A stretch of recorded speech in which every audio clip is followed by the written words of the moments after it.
Hello everyone, I am here to help you today. I know you use this video to fall asleep, so before that, like the video and subscribe to the channel, get comfortable and relax. Story 1. I'm a 28-year-old woman living in a small, seemingly safe subdivision. It's not the prettiest neighborhood, but it always felt secure. My partner, who is 30, works in law enforcement, which means I'm often home alone during the nights when he's on shift. A few months ago, we adopted a small dog, and because I work remotely, I started taking him on walks through the neighborhood. The walks helped with potty training and gave us both some exercise. We'd lived here for several years, but I hadn't spent much time getting to know the neighbors until recently. Now that I was outdoors more, I began meeting more people. Usually it was a quick hello in passing, a smile, a wave. Most seemed kind and harmless. But then there was Bob. Bob lives a few houses down. He's around 50 years old. The first time we met, I was walking my dog past his yard. He was doing some yard work and stopped to comment on how cute my dog was. He seemed friendly at first. Then he started talking about his time in the military, training attack dogs being shot and having shrapnel near his heart. The conversation, which I expected to last 5 minutes, went on for an hour and a half. Bob was all over the place. His stories were wild, embellished, and often incoherent. He told me he was rich, claimed his family had powerful government ties, even said that Googling his name would trigger a visit from federal agents. He claimed to have flown on Apaches for top-secret missions, said he was connected to every presidential cabinet, and that his family had gotten away with murder thanks to high-level connections. He went on to say he did masonry for celebrities, spoke 7 languages, held a black belt, and wrestled alligators. He asked me to feel his muscles and lifted his shirt to show off his scars. I nodded politely, smiled nervously, and slowly backed away, chalking the whole thing up to the ramblings of someone mentally unstable. Then things took a darker turn. He asked, "Your old man's a cop, right? The one who lives down the street?" Stupidly, I said yes. As a woman, it's hard sometimes to draw a line, especially when you're worried it might lead to confrontation. Bob told me his son went to high school with my partner and claimed they didn't get along. Something about a baby mama. It was confusing and made no sense. My partner and I have been together since high school. We never really interacted with Bob's son, and we don't even know the mother of that child. Then Bob started making comments about my appearance. My hair is red and he fixated on it. He asked me to take off my sunglasses so he could see my eyes. He said I reminded him of a former neighbor and also of his daughter. "You're a pretty girl," he kept repeating. "You remind me of my Lydia." Then came the most disturbing part. He told me about all the beautiful women he'd been with, bragged about having taken over 50 paternity tests, and then looked me in the eye and asked if I thought he might be my father. I'm not from this area. My parents have been married for 33 years. There's no way. But Bob didn't care about logic. Eventually, I was able to excuse myself and finish my walk. That was 3 weeks ago. I haven't walked in the neighborhood since. Instead, I take my dog to a nearby park or a friend's place. But Bob hasn't left me alone. He's knocked on my door 3 times. I never answer. Twice it was while my partner wasn't home. The last time my partner was asleep. He works night shifts, remember? I didn't make a sound. Just sat there, heart pounding, praying he'd go away. I considered continuing to ignore him, but I'm terrified it will escalate. I still need to take my dog out. What if I run into him? My mother thinks my partner should confront him, but I worry that would only make things worse. So I decided to dig a little. I looked him up on the county's clerk of court website. What I found chilled me. Bob's criminal record stretches back to the 1980s. It starts with minor traffic offences, careless driving, running stop signs, but quickly escalates drug possession and dealing, charges for meth, cocaine, soliciting prostitution, 2 counts of kidnapping, numerous assault charges, aggravated assault with a deadly weapon, grand theft of firearms, domestic violence, violation of protective orders. I had to stop reading. I couldn't take it anymore. I At first I thought maybe I had the wrong person, but I double-checked. The name, the date of birth, it was him. Now, I'm left wondering what to do. What do you do when a dangerous man living down the street starts taking an interest in you? Do I report it? Wait it out? Or run? All I know is I won't be walking that neighborhood again. This happened when I was 18. I was often mistaken for being much younger, and on this particular day, I had just finished some errands in town. I decided to take a shortcut to the bus stop, one that passed through a narrow street behind a shopping centre. It was more of an alleyway than a proper road, but it connected to the high street and usually had a fair amount of foot traffic. But that day it was quiet. As I stepped through the entrance and began to make my way through, I felt relieved that it wasn't clogged with the usual people standing around and talking. That's when a man, maybe in his 20s, stepped out from a small alcove next to the door and blocked my path. He smiled and said, "Oh, hi there, how are you? Have you been shopping?" His tone was overly familiar, and his sudden appearance startled me. For a second, I wondered if he might be someone from school that I just didn't recognize. I muttered a quick hello and tried to dodge around him, but he didn't let me pass. Instead, he began walking beside me, keeping himself between me and the road, so I was pinned against the building. When I tried to speed up, he matched my pace. The whole thing felt off, even though he acted like he was just being friendly. He asked a series of questions that by themselves might have seemed harmless, but all of them were about where I was going and whether anyone was expecting me. "Are you meeting your friends? Are you going home? Do you have a boyfriend?" I told him to leave me alone, but he ignored it and kept talking. That's when I noticed the second man. He was on the other side of the street, older, maybe late 30s, with dark hair and a scruffy beard. He was just walking along, staying parallel to us and watching. He hadn't been there before. I didn't know where he'd come from, but he never looked away. The moment I saw him, everything clicked into place. The positioning, the questions, the empty street, and the parking garage at the end of the alley.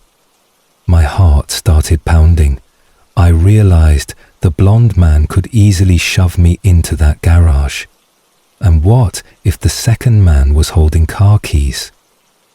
We were getting close to the garage now. I suddenly dropped back behind the blonde man and darted toward the road, trying to get away from the building and toward an open space. He immediately moved to block me again and pressed me even closer to the wall. He was still talking to me in that strange, overly casual tone. Then I looked over at the dark-haired man again. He laughed and said something in a language I didn't understand. The blonde man laughed too and began asking more questions. "Would anyone miss you? Have you ever kissed a boy? Would you like me to be your boyfriend?" I didn't respond. I just kept walking, my mind racing. We were nearing the garage and then the older man across the street started shouting something angrily, forcefully at the blonde. The blonde's smile faded and he turned, shouting back. They were arguing now. I saw my chance. I bolted. I sprinted out of the alley, turned a sharp corner, and didn't stop running until I had taken several random streets, far away from the alleyway and anyone who might have been following me. I didn't go to my usual bus stop. I found another one blocks away and waited there, constantly looking over my shoulder. When I got home, I told the police, but they weren't interested, since the men hadn't physically touched me and there was no concrete evidence. They couldn't do much. I never heard of anything happening in that area afterward, so maybe they gave up after I escaped. But sometimes, I think about what might have happened if I hadn't trusted my instincts. If I hadn't noticed the second man, if I'd kept walking toward that parking garage, paranoia might have saved my life. This happened last year on Halloween. My little brother and I were home alone. Our parents had gone out to a Halloween party and left us in charge of handing out candy to the trick-or-treaters. We were a little disappointed. We had made plans to go out ourselves that night to join our friends and enjoy the Halloween spirit, but our parents said we were too old for trick-or-treating and suggested we invite our friends over instead. Unfortunately, our friends still wanted to go out, so it ended up being just the two of us at home. By around 10 p.m. most of the candy was gone. We had handed out almost everything, and whatever was left, we decided to keep for ourselves. We settled into the couch, put on a scary movie, and started stuffing ourselves with what remained. It was a quiet and cozy moment, just the two of us, the glow of the TV and the occasional wind brushing past the windows. Then, there was a knock at the door. I got up, a little annoyed, wondering who would be out trick-or-treating this late. We had turned off the porch light and taken down the decorations. It should have been clear we were done for the night. I figured it might be our parents or maybe just someone confused. I looked through the peephole. There was a man standing there. He wasn't wearing a costume. He looked older, maybe in his late 40s or early 50s. He wore a black hoodie with the hood pulled up and his hands were stuffed deep into the front pocket. His face was hard to make out, but I could see he had a beard and dry, cracked lips. Something about him didn't feel right. He looked thin, pale, almost twitchy. He knocked again. My instincts kicked in, and every red flag in my mind was waving. There was no way I was opening the door. Still looking through the peephole, I watched as he began to shift on his feet, almost like he was cold. But it wasn't cold that night. Not cold enough to shiver like that. "We're out of candy," I called out through the door. He smiled. But it wasn't a warm smile. It was wide, forced, and unsettling. "Are you alone in there?" he asked, his voice dry and raspy, almost mocking. My little brother, standing behind me, whispered, "Should I call the police?" The man must have heard him. The man said with a low grunt. "Sounds like you're not alone in there." He still hadn't moved his hands from his pockets. He was still trembling slightly. I began to wonder if he might be holding something, maybe a weapon. I raised my voice and did my best to sound intimidating. "Get away from our house or I'll call the police." The smile dropped from his face. He bared his teeth. They were stained yellow and his entire demeanor shifted. It was like something had cracked in him. He looked furious. But after a moment, he turned and left. He didn't try to break in. Maybe he knew I wasn't bluffing. I kept watching through the peephole until he walked completely off our property. Only then did I step back and let myself breathe. My brother and I sat back down, silent and shaken. We kept the TV on until our parents came home, trying not to think too much about what just happened. We didn't tell them about the man that night. He hadn't tried to break in, and nothing had really happened. We didn't want to worry them. But the next day, we heard the news. An elderly woman who lived just a few houses down from us had been found dead on her front porch. She had been stabbed multiple times, in the chest and the neck. Her neighbor found her covered in blood. The front door to her home was wide open. The police said nothing had been stolen. Nothing inside the house was touched. That man didn't want money or valuables. He just wanted to kill. And I realized something horrifying. We had seen him. We had spoken to him. And we hadn't called the police. If I had made that call, maybe they would have found him. Maybe she would still be alive. It's something I think about often, and it still haunts me. This happened just 5 days ago. It was a Saturday evening, and I was hanging out with a friend in my small French hometown. I'm 16, and my friend is a year older than me. We were sitting on some large rocks near the edge of town, just behind the kindergarten school, right in front of a big, quiet beet field. The sky was beginning to darken. The air was cool but peaceful. We were eating snacks and chatting like we usually did when we spent time together. Our town is usually very quiet. Nothing much ever happens here. Sure, a few months ago there was a shocking incident, something about a father stabbing his wife and daughter, but that felt far away from our little spot behind the school. It felt like another world. We didn't think something strange could happen to us. While we were sitting there, I noticed someone approaching. A man in a beanie was walking straight toward us. His hands were tucked into the front pocket of his sweatshirt. He was already too close for us to simply get up and leave. So we stayed where we were, waiting to see what he wanted. He stopped right in front of us and began speaking in English. My friend doesn't understand English, so she didn't really grasp what was going on. But I do speak English, and the man seemed to notice. He tried to shake my hand. I refused. Something about him felt off. He didn't look drunk or high, but his behavior was strange. He pointed at the field behind me and asked, "Is that cabbage?" I said yes, just to end the conversation. But he kept pushing the question. He really wanted me to look behind me. But if I turned around, I would have had to expose my back to him. I didn't like that. There was a small section of the field to my left, still in my line of sight, so I gestured toward it without moving. He repeated the question over and over, "Is that cabbage?" He didn't let up. Then he started rambling. Something about his driver telling him it was cabbage, and how people in town didn't understand what he was asking. After that, he reached out and patted my shoulder. Then he walked behind me and crouched near the edge of the field. He told me to come with him, to check if it really was cabbage. I told him again that it was, just hoping he'd leave us alone. The moment I saw he wasn't close enough to grab us, I turned to my friend and quietly told her to grab her bag. I started running. At first, she thought I was joking, but once she saw me sprinting away, she followed. We didn't stop until we were about 20 meters away. I looked back.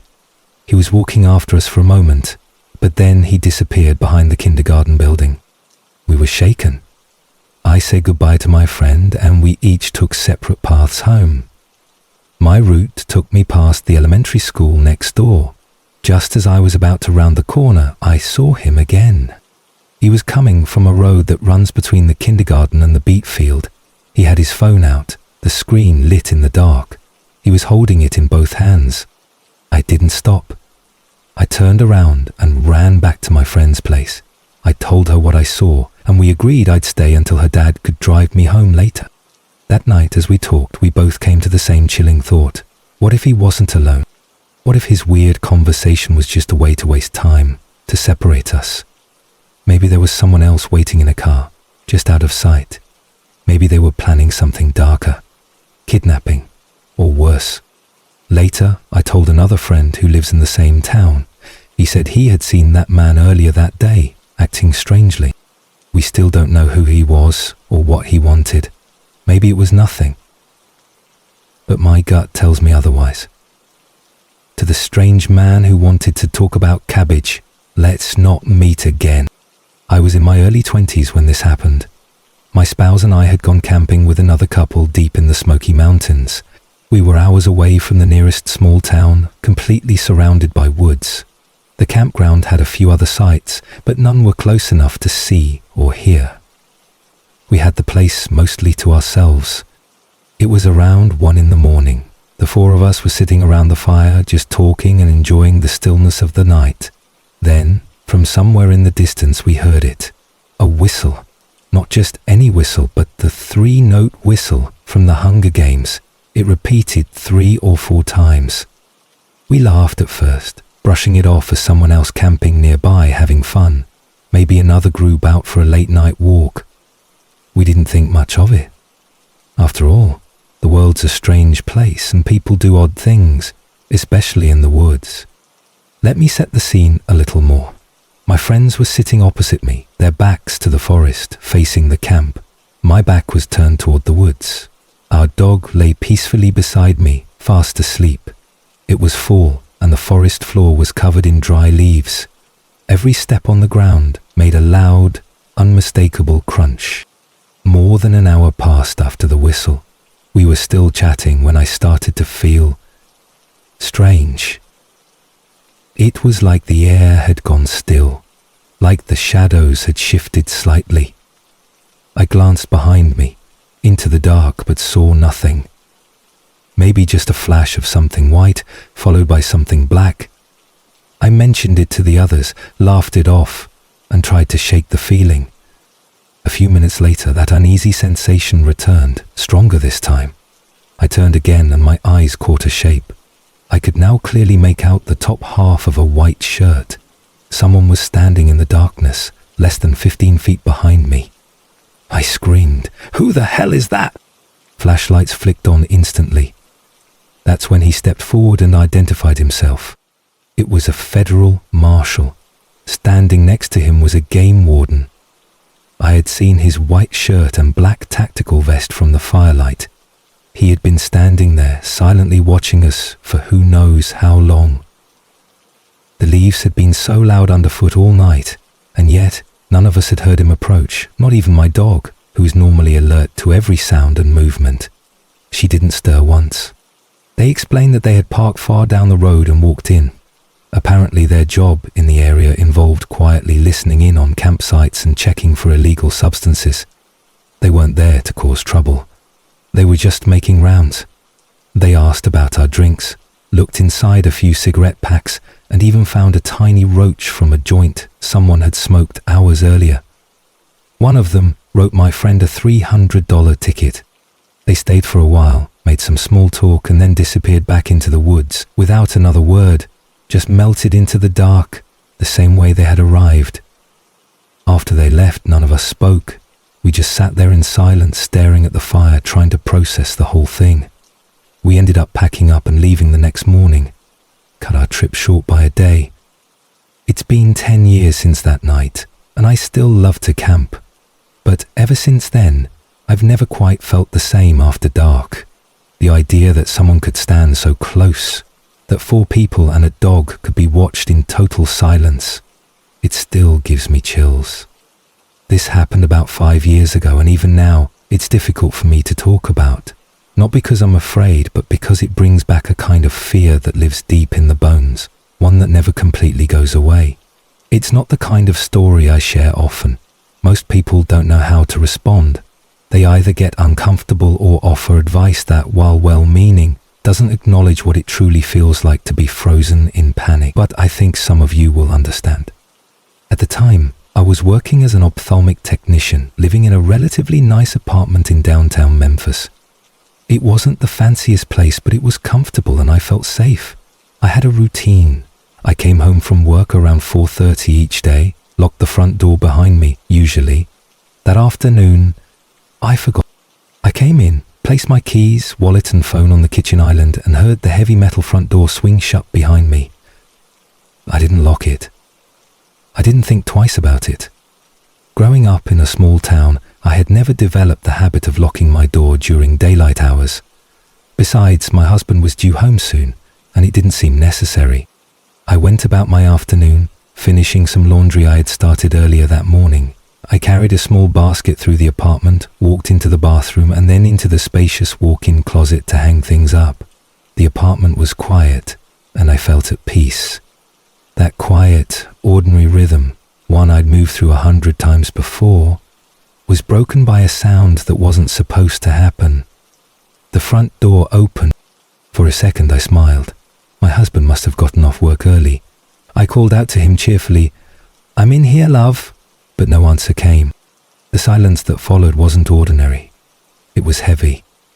Still, a cold weight settled over my shoulders, and a subtle chill crept up my spine. I froze, just for a moment, standing there in the closet, holding a shirt in my hands. I listened again. Nothing.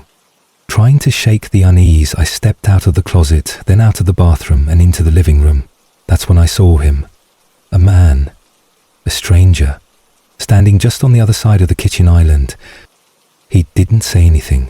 He didn't wear a mask or hold a weapon. He simply stood there and stared at me. He looked to be in his 50s. I couldn't describe his face clearly. I think my brain chose to forget the finer details. All I remember is that awful stillness in the room, the thick tension between us, and his silence. For a moment I thought maybe he had made a mistake, maybe he had walked into the wrong apartment. I opened my mouth to speak, to ask him what he was doing, but before I could say anything, he began to move, slowly, deliberately. He picked up my phone, my wallet, my keys. One by one he slid them into his own pockets. His movements were methodical, unhurried, and that's when it hit me. This wasn't a mistake. He was here to hurt me. The wave of realization that came over me was unlike anything I'd ever felt. My body snapped into motion, driven by instinct. The only other device I had that could connect me to the outside world was my laptop. I darted forward, grabbing it from the side table. I didn't wait. I ran back toward the bathroom, heart racing, the pounding in my chest louder than any sound I had ever heard. I slammed the bathroom door behind me, locked it, and then darted into the closet, locking that door too. I opened the laptop with shaking hands and logged into Facebook Messenger. My husband. He was the first person I saw online. I typed message after message, frantically begging him to call the police, to come home, to do something, anything. He responded within minutes, told me he was on the phone with dispatch and was leaving work immediately. He'd be there as soon as he could. I waited in that closet, my breath shallow, ears straining for every sound. Then I heard it, the bathroom door opening. The stranger had broken through the first barrier. Now only one door stood between us. He jiggled the doorknob. I could hear his fingers scraping along the wood, the mumble of his voice just beyond the threshold. I couldn't make out the words. They were fragmented, broken, but I didn't move. I didn't scream. I didn't look for something to defend myself with. I just sat there, silent, frozen, waiting. Some people might say I should have fought, should have screamed, thrown something, found a weapon, but unless you've been in that moment where time slows and the world narrows to a single point of terror, you can't understand what the body chooses. Mine chose stillness. I sent one more message to my mother. She lived 15 hours away.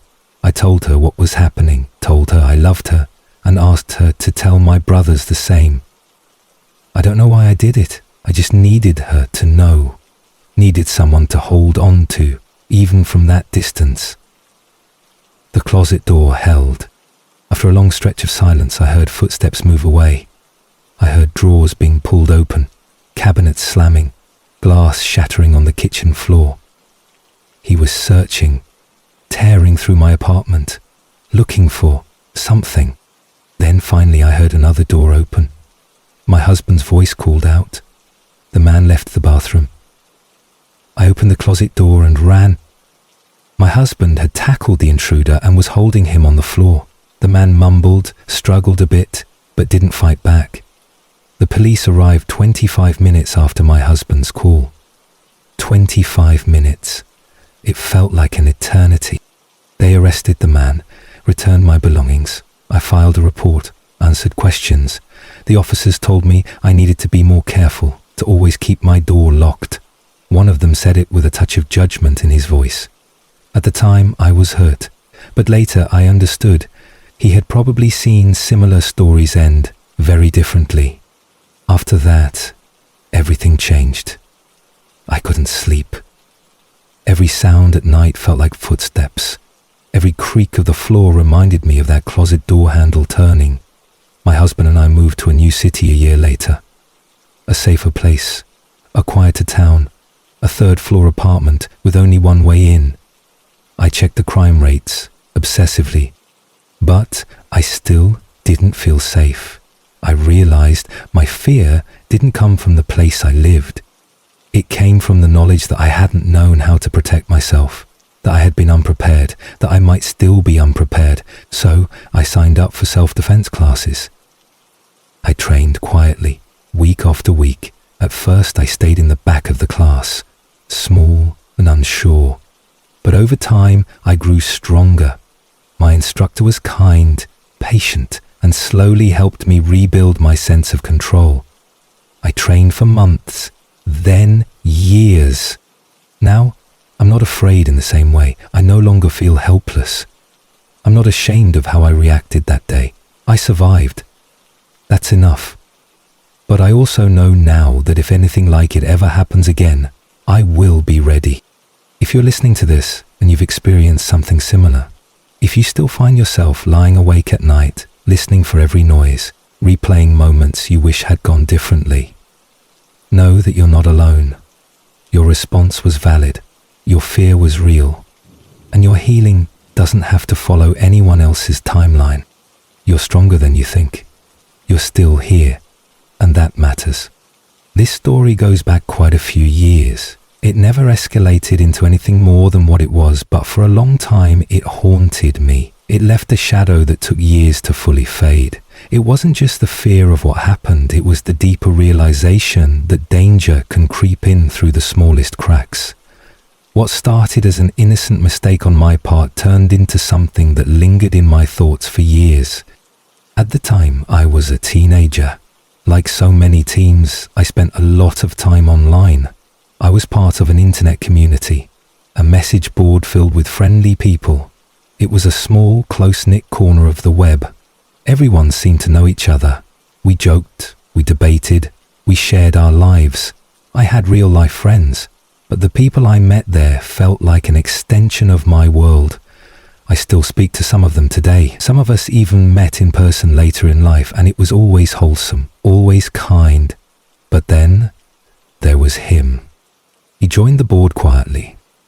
At first, he didn't stand out much, other than being a little off. He was awkward, socially clumsy, and seemed to have trouble connecting with people. Still, the community welcomed him. Everyone was kind. That's the way it had always been. We gave people a chance. And so did I. I noticed early on that he seemed particularly drawn to me. At first it was flattering, in a harmless way. He'd compliment me often, agree with everything I said, respond to every post. It was persistent but not aggressive, and I brushed it off as awkward friendliness. I felt bad for him. He seemed lonely. Eventually he started messaging me more often, asking if we could video chat, if I would add him on Skype. I declined again and again, but finally I agreed, mostly to put a face to the name, to confirm he was who he said he was. I joined a group call with him and a friend, thinking it would be harmless. He wasn't outwardly offensive during that call, just off. He talked too much. He laughed at strange times. He said odd things. I ended the call early, feeling uneasy but still not alarmed. I convinced myself he was just awkward and lonely, nothing more. That was my mistake. Over time, his messages changed. He began to open up about things, disturbing things, stories about abuse in his household, admissions about harming animals as a child. Each new revelation chipped away at the idea that he was just a socially inept outsider. I began to feel sick reading his words, and yet, even then, I tried to rationalize it. Maybe he was trying to be honest. Maybe this was a cry for help. Then came the tipping point. He joined another video call, uninvited this time. What he did during that call was deeply inappropriate. It was enough for me to cut all ties instantly. I blocked him, removed him from everything, and told the moderators of the board what had happened. For a short while, I thought it was over, but it wasn't. Anonymous messages began appearing, creepy ones, hundreds of them. They came at all hours of the day. Some were sexual, others violent. They described things he wanted to do to me with alarming detail, and I knew without a doubt that they were from him. Even though the accounts were untraceable and anonymous, the tone, the words, the obsession, they were unmistakably his. Then it escalated. Someone was impersonating me on multiple sites. Social media accounts were popping up using my name, my photos, images I hadn't shared publicly. He had found them somehow. He was doctoring them, cutting out my eyes, adding text, changing backgrounds. I had no idea how he got these pictures. I had never told him my full name, never shared my profiles. I started receiving collages, digital montages of my face, mixed with horrific messages and violent threats. It was like he was trying to create an image of me for himself and destroy it at the same time. I saved everything, screenshots, IP logs, messages. I gathered as much evidence as I could, and with the help of some friends on the forum, we traced the accounts. One IP address matched hundreds of sock puppet accounts, all connected back to him. But then something happened that changed everything. He started calling my house. I don't know how he got the number. I never gave it out. I never told him my last name. My best guess is that he had found my Facebook somehow. Maybe through mutual connections or by obsessively combing through clues I hadn't realized I was leaving behind. He called at all hours, middle of the day, middle of the night, constantly. If my dad answered, the call would disconnect, but then it would start ringing again, over and over. There was no peace, no rest. None of us could sleep. It felt like the walls were closing in. It went on for weeks. Every time I unplugged the phone, a new method would appear, a new account, a new threat.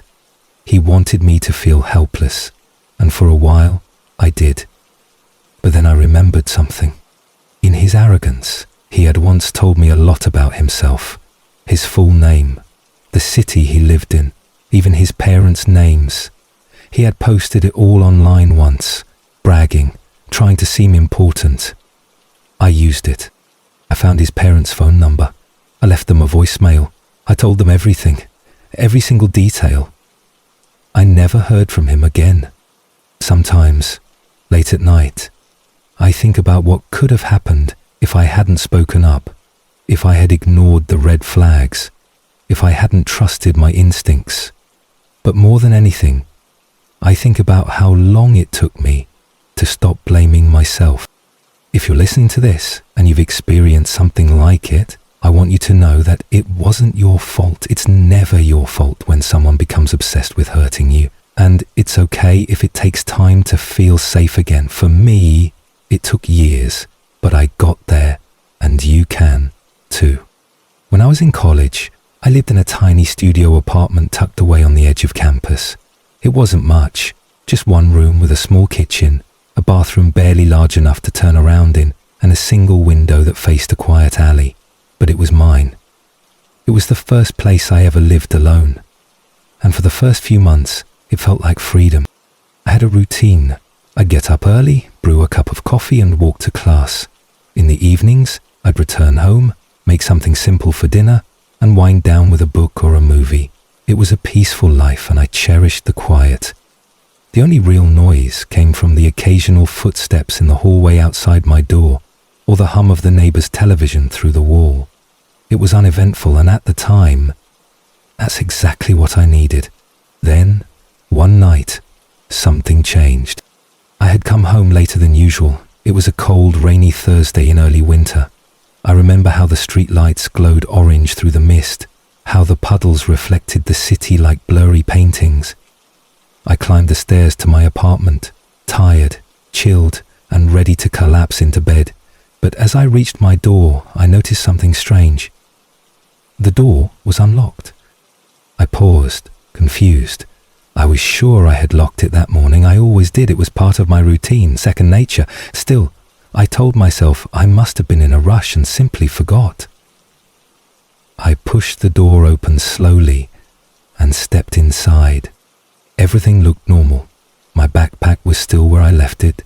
The small stack of dishes in the sink hadn't been touched. My books were still piled neatly on the table. Nothing seemed out of place. Still, I felt unsettled. I locked the door behind me, double-checking this time, and tried to shake off the unease. Later that night, I was lying in bed with the lights off and a soft rain tapping against the window. I had just started drifting into sleep when I heard something. A creak. It came from inside the apartment. At first, I thought it was the old floorboards settling, or maybe a sound from the hallway. I held my breath and listened. A long silence followed. Then another creak. Closer this time. I sat up slowly, trying not to make a sound. My heart was pounding now, a steady drumbeat against my ribs. I reached over and turned on the lamp beside the bed. The light spilled across the room, illuminating every corner. But nothing was there, just shadows and furniture and the faint condensation on the window. Still, I couldn't shake the feeling that I wasn't alone. I got up, checked the closet, checked the tiny bathroom. I even looked under the bed. Nothing. Everything was still and quiet again. Eventually, I convinced myself it had just been the building settling, nothing more. I turned the lamp off and tried to sleep, but sleep didn't come easily that night. The next day I told a friend about it. We laughed it off together, blaming my overactive imagination, college stress, late nights, too much caffeine. But even as I laughed, something inside me remained tense. A few days passed without incident. Then one night I came home and found the window open. That window had a latch. I never opened it, especially not in winter. The cold air pouring into the room was sharp and biting, and the curtains fluttered softly in the wind. I stood there for a long moment, just staring. I looked around the apartment again, checking every corner. Everything was still in place, but I couldn't shake the sense that someone had been there. I closed the window and locked it. This time, I called maintenance. They came by the next day, checked the locks, the window frame. Everything looked secure. They told me there were no signs of forced entry. They suggested I might have left the window unlatched. I nodded and smiled and said thank you, but I didn't believe it. From that point on, I started locking both the door and the window religiously. I placed a chair under the doorknob before bed. I stopped listening to music through headphones. I kept the lights on more often. Still, I couldn't escape the feeling that I was being watched. Then, one night, I came home and found something that made my blood run cold. There was a message written in black ink on the small whiteboard I kept on my fridge. Just one line: "I like your red sweater." I stared at the words, my mind racing. That morning I had worn a red sweater to class. It was a new one, something I had picked up just the week before. I hadn't mentioned it online, I hadn't taken any photos. There was no reason anyone would have known. Unless they had seen me. Unless they had been inside. I left the apartment immediately. I stayed at a friend's place that night. The next day I filed a police report. The officer took it seriously. He asked me questions, looked over the apartment, noted the message. They said it was possible someone had gotten in with a copy of the key, maybe a former tenant or someone who had access during renovations. They couldn't say for sure. That week, I moved out. I never found out who it was. I never saw anyone lurking in the alley, never caught anyone following me. But sometimes, I still wonder how long they had been watching, how many nights they might have stood just beyond the window, waiting for the lights to go out. These days, I always lock the door, I check the windows twice before bed, I keep my phone nearby even when I'm sleeping. Some habits are born out of fear, and some out of survival. I've learned to trust my instincts. And I've learned that sometimes the scariest things are the ones that never quite reveal themselves. This happened when I was still living with my parents, back when I was about 17 years old. We lived in a quiet suburban neighborhood, the kind of place where every lawn was trimmed the same way and the mailboxes stood in perfect lines like sleepy sentinels. Nothing ever really happened there. Most days felt the same, peaceful, repetitive, quiet, and that's what made this memory stick with me so vividly. It was out of place, unexpected, and something about it still lingers in the back of my mind, even years later. It was a Thursday night. I remember because Thursdays were the one night of the week I stayed up late. I didn't have class early the next morning, so I'd usually watch movies or play games on my computer until my eyes got heavy. That night, I had the house to myself. My parents were visiting relatives, and my younger brother was staying at a friend's place.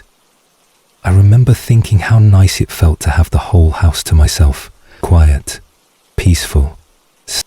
I stayed up until around 2 in the morning, lost in a movie, bundled up in a blanket on the couch. Eventually my eyes started to droop and I decided it was time for bed. I turned off the TV, shut off the lights in the living room and made my way through the darkened house. The only sound was the gentle hum of the refrigerator and the occasional creak of the old wooden floorboards beneath my feet. I brushed my teeth, checked the front door, it was locked, and climbed into bed. My room faced the backyard. Through the blinds, I could see the faint outline of trees swaying in the breeze and the reflection of moonlight scattered across the grass. Everything looked still, safe. I must just been asleep for about an hour when something pulled me out of my dream.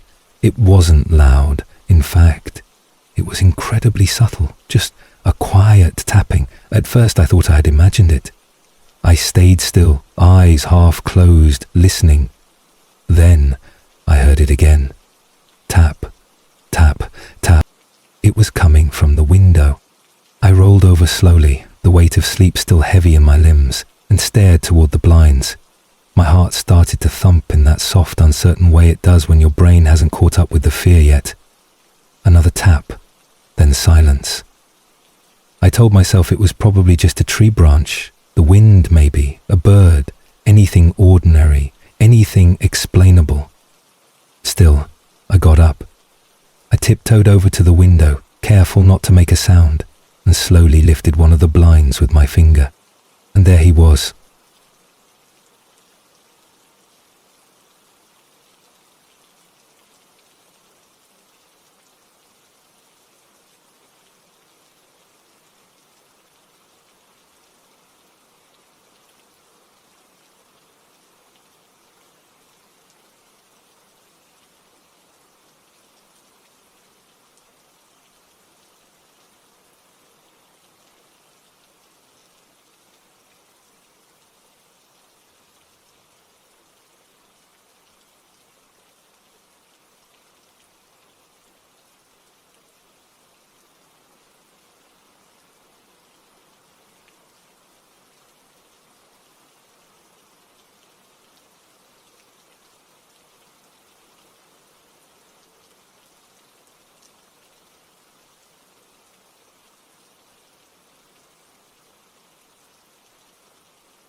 He was facing me, not moving, not speaking, just standing there in the dark, with his hands at his sides.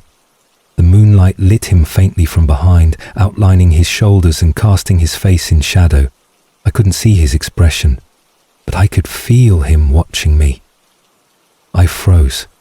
We stayed like that for a moment, me on one side of the glass, him on the other. It was as if time had slowed down. My breath caught in my throat, and for a few long seconds, all I could hear was the soft rustle of leaves outside, and the pounding of my own heartbeat in my ears. Then he raised his hand, just a little, and tapped on the glass, 3 slow, deliberate taps. I didn't move. I didn't scream. I didn't even blink. I just slowly lowered the blind, backed away from the window and grabbed my phone. My hands were shaking. I dialed 911 and whispered to the dispatcher what I was seeing, barely able to keep my voice steady. She stayed on the line with me while the police were dispatched. She told me to stay in my room and lock the door. I did. I slid my desk chair under the handle and sat on the floor, knees pulled up to my chest, still watching the window from a safe distance. A few minutes passed. Then I heard movement outside. Not footsteps, but the faint rustle of the grass. And then, silence. When the police arrived, they searched the yard, the street, even the woods behind our fence. But the man was gone, vanished like a ghost into the trees. They found a few partial footprints in the soft earth below the window, but nothing else. No fingerprints, no sign of forced entry, just the knowledge that someone had been there, watching, waiting. The officers were kind. They said it was probably just a trespasser, maybe someone passing through, maybe even a lost drunk from a nearby party, but I could tell they didn't really believe that, not entirely. One of them looked at me and said, very gently, "Keep the lights on tonight, and don't be alone tomorrow if you can help it." I nodded. I didn't sleep at all that night. My parents came home the next day. We installed motion lights and cameras around the property. For a while, I couldn't sleep unless every window was locked, every curtain drawn, and a light left on in the hallway. I never saw the man again, not in person anyway, but for months, every night before bed, I checked that window. Every single time. Eventually, I moved out and went to college. Life went on. But I never forgot that moment. That slow, deliberate tapping on the glass. That still figure in the moonlight, standing standing so close, yet saying nothing. And I learned something important that night. Sometimes it's not what people say that unsettles us the most. It's what they do in complete silence. It's what they mean without ever speaking a word. I grew up in a small, wooded town in the Pacific Northwest, the kind of place where the fog hangs low in the morning and the trees tower over the houses like quiet guardians. It's peaceful there, quiet in a way that feels almost sacred. Most of the people who live in town are the kind who leave their doors unlocked and wave to neighbors they've known since childhood. I spent most of my youth wandering forest trails, climbing moss-covered rocks, and listening to the wind whisper through the pines. This story happened when I was 16. At that age, I had a little more independence and a growing love for photography. I used to take my dad's old digital camera and head out on my bike, riding to the edge of town where the woods grew deeper and the roads turned to gravel. There was a particular spot I loved, a clearing by a creek with a small abandoned cabin half swallowed by ivy and age. It was maybe half a mile into the trees from the last house on the road, but it always felt peaceful, like it had been forgotten by time. One evening near the end of summer, I decided to ride out to the cabin just before sunset. I wanted to catch the golden hour, the soft wash of light that filtered through the treetops like liquid gold. I packed a water bottle, my camera, and a flashlight, just in case I stayed out longer than expected. I told my mum I'd be back before dark, and with that I set off. The trail leading to the cabin was narrow and uneven. Roots poked through the soil and old pine needles softened the crunch of my footsteps. As I walked deeper into the woods, the sounds of town faded away. The distant bark of dogs, the occasional passing car, replaced by the quiet hush of nature. Birds chirped overhead, and the creek babbled gently nearby. Everything felt still and familiar. When I reached the clearing, the cabin was just as I remembered. Weathered wood, broken windows, a door that hung slightly off its hinges. I set down my bag and began taking photos. Close-ups of rusted nails, wide shots of the cabin silhouetted against the glowing sky. Time slipped away without me noticing. Eventually the sun dipped below the trees and the golden light faded into blue. I checked my watch and realized I should start heading back. I packed up my things, slung my backpack over my shoulder, and turned toward the path. That's when I heard it. A soft snapping sound, like a twig breaking. I paused, thinking maybe it was an animal, a deer perhaps, or a raccoon. I waited, listening. The forest had grown quiet, the kind of quiet that doesn't feel natural, the kind that makes your skin prickle. Then I heard it again. Footsteps. Not the light patter of animal paws, but slow, deliberate steps.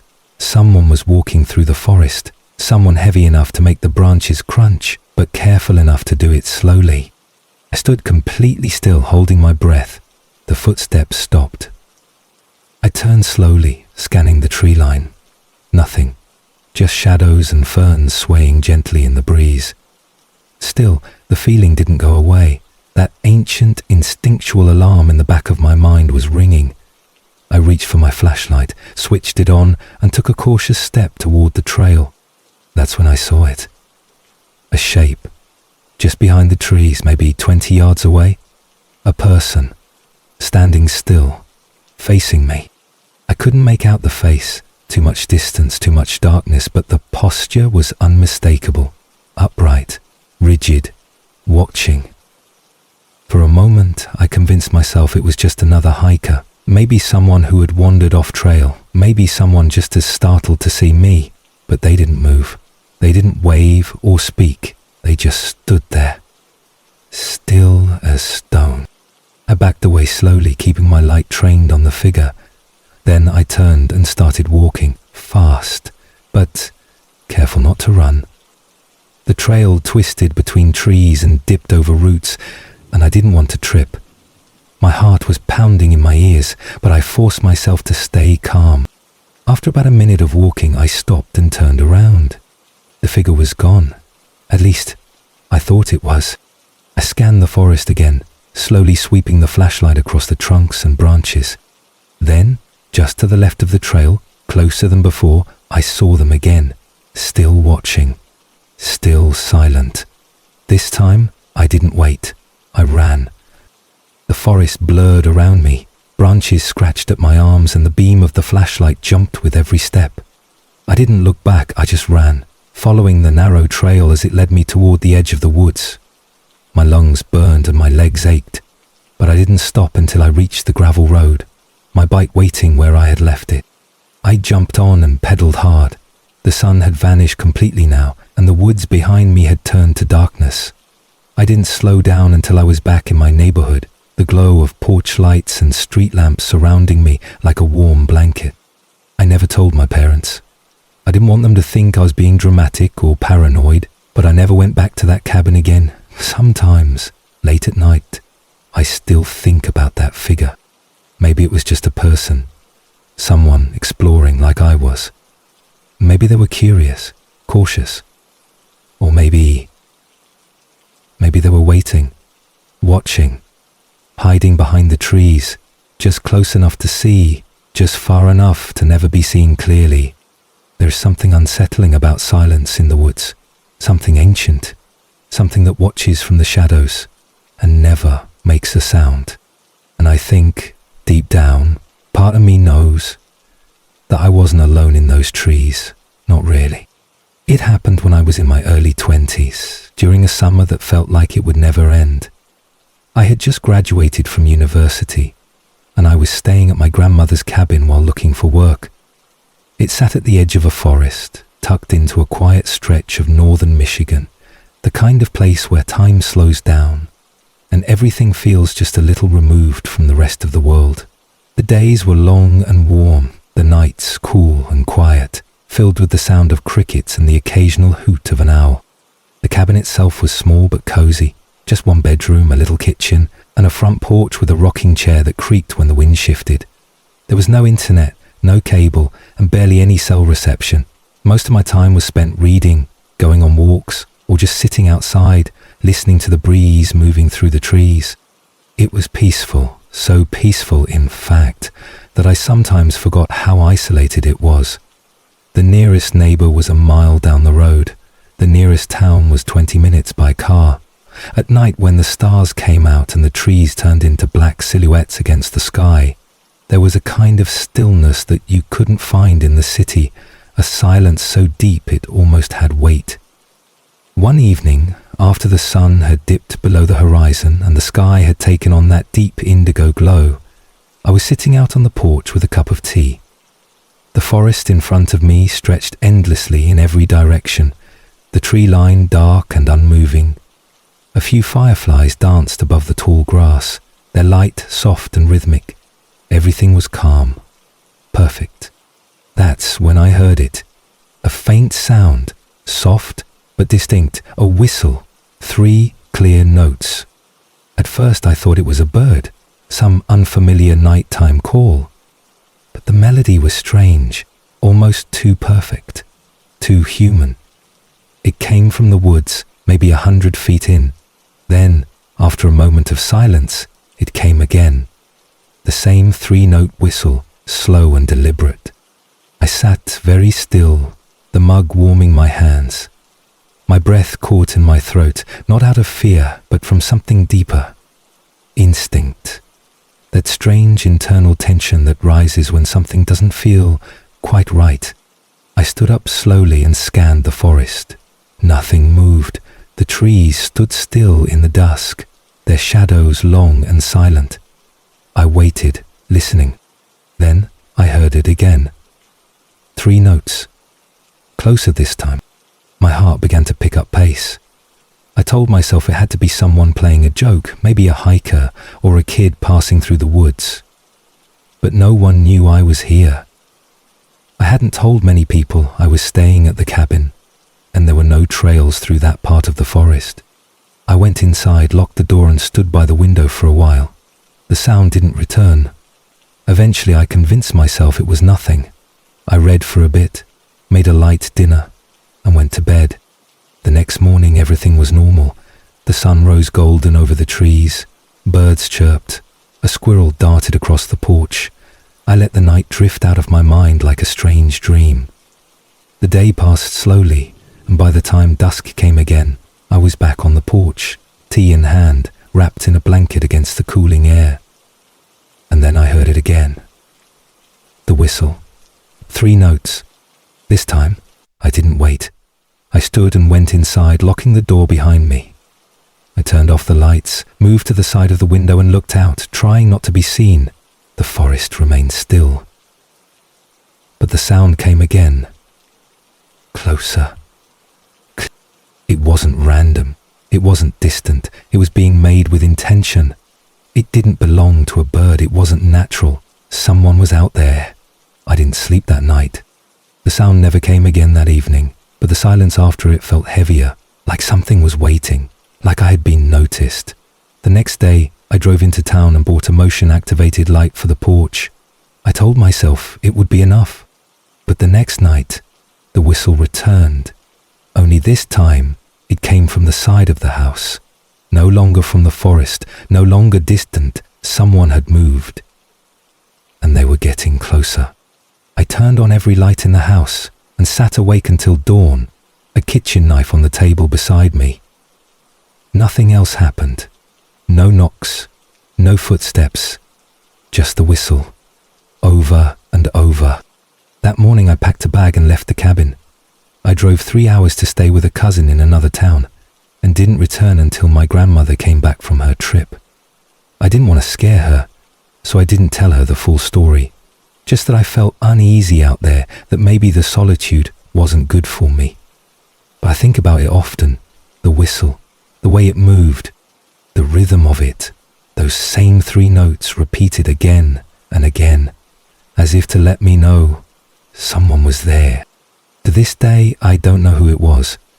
I don't know what they wanted or how long they had been watching, but the forest no longer feels like a place of quiet to me, because sometimes, even in the stillness, something watches from the dark.